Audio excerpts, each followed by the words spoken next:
Hello student, मैं पवन राठौर।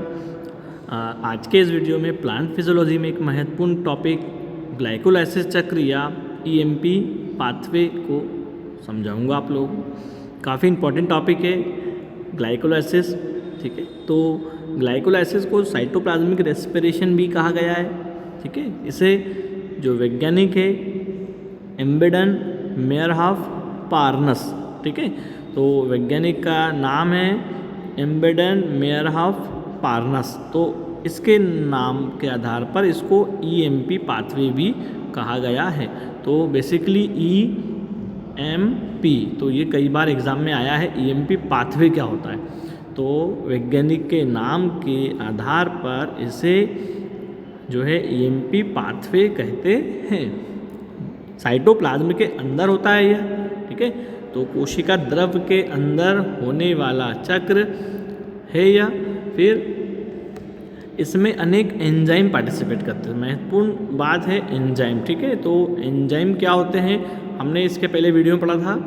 तो विभिन्न प्रकार के एंजाइम का इम्पोर्टेंट रोल होता है। फिर नेक्स्ट देखिए हम इसमें आगे जो वैज्ञानिक ईएमपी जिसको कि कहा गया है, ठीक है, इन्होंने देखा कि ग्लूकोज को, जो ग्लूकोज का मॉलिक्यूल है ना, उसके जो स्टेप्स हैं विभिन्न प्रकार की, जो अनेक चरण है स्टेप्स है, उससे पायरुविक एसिड है ना, जो पायरुविक अम्ल है वो बनता है। तो 6 कार्बन जो है 6 कार्बन जिसकी बैलेंसी होती है, ठीक है ना, 6 कार्बन की बैलेंसी, ठीक है, के एक अणु से 3 कार्बन वाले पायरुविक अम्ल के 2 अणु बनते हैं, ठीक है। तो बेसिकली 6 कार्बन जो है परमाणु के एक अणु से, ठीक है ना, ग्लूकोज का एक मॉलिक्यूल जिससे 3 कार्बन वाले पायरुविक एसिड का फॉर्मेशन होता है। तो पायरुविक अम्ल के बारे में हम डिटेल से पढ़ेंगे, इसकी विभिन्न प्रकार की जो स्टेप्स है वो हम देखेंगे। तो हम देखें फर्स्ट, इसमें विभिन्न प्रकार के एंजाइम पार्टिसिपेट करते हैं। एंजाइम का नाम जो है अलग अलग स्टेप में अलग अलग बताया गया है।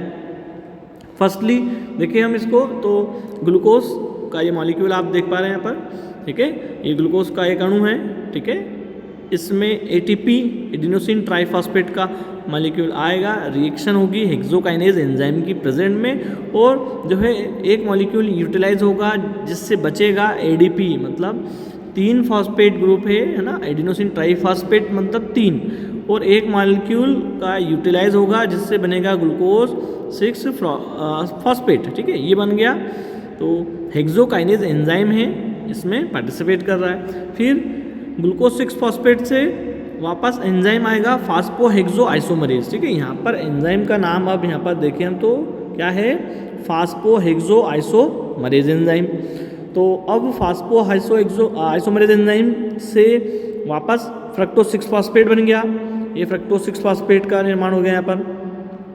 अब फ्रक्टोज 6 फॉस्फेट वापस एटीपी से क्रिया करेगा और एडीपी के मॉलिक्यूल क्या होंगे, इससे बचेंगे। मतलब एडीपी जो है 2 मॉलिक्यूल वापस यहाँ से रिप्लेस होंगे, मतलब बाहर जाएंगे, और एंजाइम फिर न्यू एंजाइम यहाँ पर है जो है फास्फो, ठीक है, जो है फास्फोफ्रक्टोकाइनेज एंजाइम, ठीक है।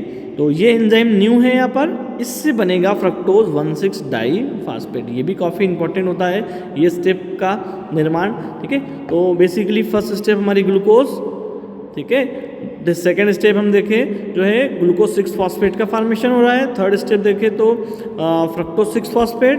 फोर्थ स्टेप हम देखें तो फ्रक्टोज 1,6 डाइफॉस्फेट का फॉर्मेशन होता है। अब वापस यहाँ पर एल्डोलेज एंजाइम आता है, ये एक इम्पॉर्टेंट एंजाइम है यहाँ पर, न्यू एंजाइम आया यहाँ पर एल्डोलेज, इसको मैं हाईलाइट कर दे रहा हूँ, ठीक है। तो एल्डोलेज एंजाइम से फ्रक्टोज 1,6 डाइफॉस्फेट रिएक्शन करेगा और ये जो बनाएगा, ठीक है, यहाँ पर हम देखें तो बोथ आर जो कॉल्ड ट्रायोज, मतलब डाई हाइड्रोक्सी एसीटोन फॉस्फेट। तो ये DIHAP नाम इसका होता है, मतलब डाई हाइड्रोक्सी एसीटोन फॉस्फेट। इसको शॉर्ट करने में इस प्रकार से लिख सकते हैं DIHAP, ठीक है। तो ये DIHAP जो होता है क्या है, डाईहाइड्रोक्सीएसीटोन फॉस्फेट ट्रायोज होता है एक प्रकार का, ये बनेगा किससे, एल्डोलेज रिएक्शन करेगा फ्रक्टोज 1,6 डाइफॉस्फेट से, और यहाँ पर फास्फोग्लिसरैल्डिहाइड भी एक मॉलिक्यूल बचेगा। फास्फोग्लिसरैल्डिहाइड देखिए हम आगे इसको शॉर्ट फॉर्म में हम जो है PGALD बोल सकते हैं, PGALD, ये शॉर्टकट नाम है इसका। तो ये इसको यदि आप याद करना चाह रहे हैं तो इस प्रकार से याद कर सकते हैं, ठीक है। सेम फास्फोग्लिसरैल्डिहाइड, ठीक है ना, ये दोनों एक ही होता है, ठीक है। यहाँ पर क्या लिखा है 3PGALD और यहाँ पर 1,3-डाई-PGALD। तो एंजाइम का रोल है यहाँ पर, एंजाइम कौन सा है, एल्डोलेज, ठीक है। फिर यहाँ पर ट्रायोस फॉस्फेट आइसोमरेज एंजाइम है, ये आइसोमरेज एंजाइम क्रिया कर रहा है तो 1,3-डाइफॉस्फोग्लिसरैल्डिहाइड बना रहा है।